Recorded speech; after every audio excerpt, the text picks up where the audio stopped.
过来消息来看，115年中央政府总预算案目前是伫立法院，阁还未送予委员会审查。针对若要提出的军人加薪，阁有减少退休的保障，拢编入预算，条也是无共识哦。嘛来等大法官释宪。国民党的立委是真不满，讲行政院无要依法来执行三读通过的法律。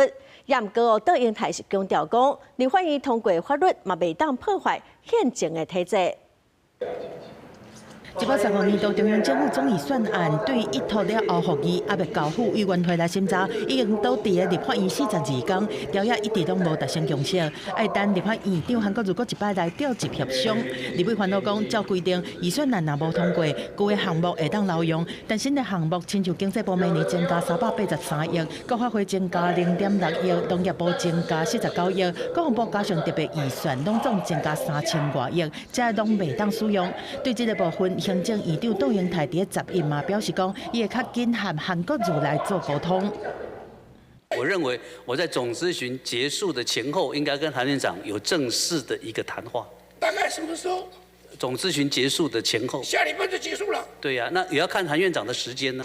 针对总预算案，副委一直调伫遐的原因，知影坚持要甲拿白联手通过的军人加薪水、减少退休保障编入预算。行政院以违宪做理由声称释宪，但是宪法法庭目前是停止运作，才互这案调伫遐。南为吴宗宪呛声窦英泰，双方对法律违宪一路指告封杀大法官。吴宗宪不满行政院无执行立法院三读通过的法律，窦英泰反击法律未当破坏宪政体制。我现在可以陪你到总统府去。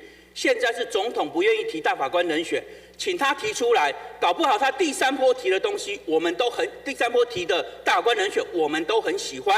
所以，希望法院不是总统府的立法局，不是橡皮图章，我们必须就每一个人去严加审核。在人事同意权上，总是党意凌驾一切。对外界关心讲，若大法官做出是合宪的判决，刷落来的回诉法方是一摆发了，还是分几啊摆发？窦英泰讲，只要合宪，就会去找财源，准备好预算。立委建议讲，要建立公告追溯补回 SOP， 和开放名册，让民众会当来查。公司新闻综合报道。